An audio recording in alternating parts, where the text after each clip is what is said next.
যখন হঠাৎ করে হালিম খেতে খুবই মন চায় কিন্তু বাজারে পাঠানোর মতো লোক থাকে না, তখন বাসায় তৈরি করতে হয়। যে যাই উপকরণ ছিল তো আমি আজকে তাই দিয়ে হালিম রান্না করব।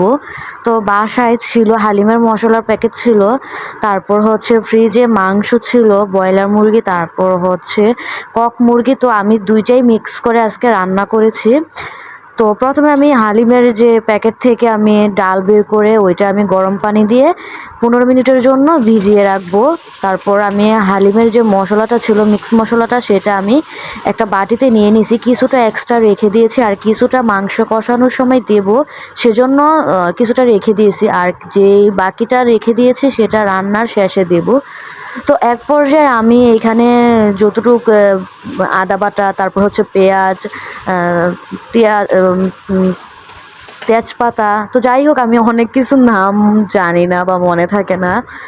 তো যাই হোক আমি এখানে লবণ হলুদ তো যাই ছিল আমি তাই দিয়ে দিলাম। তো এক্সট্রা কোনো মশলা আমি এখানে আর দেবো না, কারণ মশলা দেবো না কারণ হচ্ছে যে হালিমের প্যাকেটে যে মিক্স মশলাটা থাকে ওইটাই চলে হালিম রান্না করার জন্য, এছাড়া আর কিছু লাগে না। শুধু আমি এখানে ধনিয়ার গুঁড়ো দিব, কারণ ধনিয়ার গুঁড়োটা আমি সব কিছুতেই ব্যবহার করি, আমার কাছে খুবই ভালো লাগে এটা গ্রানটা। তো যাই হোক আমি হালিমের মিক্স মশলাটা দিয়ে দিছি, দিয়ে কিছুটা পানি অ্যাড করে দিছি।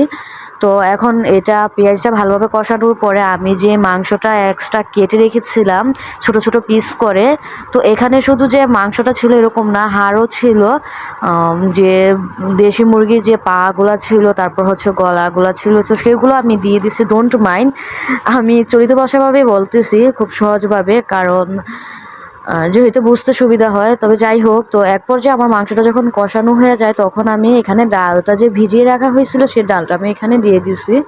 তো কিছুক্ষণ নাড়াচাড়া করার পর আমি ঢেকে দিয়েছি। তো ঢেকে দেওয়ার পরে অনেকটা হয়ে আসছে। তো এক পর্যায়ে আর কি, তো এটা আমি এখন যে বাগার দেওয়ার জন্য আমি কিছুটা শুকনা মরিচ নিয়েছি 3-4টা এরকম, তারপর তেজপাতা একটা কেটে নিয়েছি, তেল দিয়েছি, তেলের মধ্যে কিছুটা পেঁয়াজ দিয়ে দিয়েছি। তো এটা আমি কিছুটা লালচে করে ভেজে নেব। ভেজে নেওয়ার পরে আমি যে হালিমে এটাতে মিক্স করব, মিক্স করার পর কিছুক্ষণ এটাও নাড়াচাড়া করব। করার পর যে আমি এক্সট্রা মশলাটা রেখেছিলাম তো সেই মশলাটা আমি এখানে আবার দিয়ে দিয়েছি। তো এক পর্যায়ে আমার হালিম রান্না কমপ্লিট। তো এখন শুধু খাবো। তো আমি ভেবেছিলাম এই অল্প সময় আমার হালিম রান্নাটা হয়তো টেস্ট হবে না, ভালো হবে না। তো মোটামুটি ভালো হয়েছে। তো আমার বাসায় আবার গরুর বট ছিল, তো হালিমের সাথে গরুর বট দিয়ে খেতে খুবই ভালো লাগে। তো আমি কিছুটা বট নিয়েছি।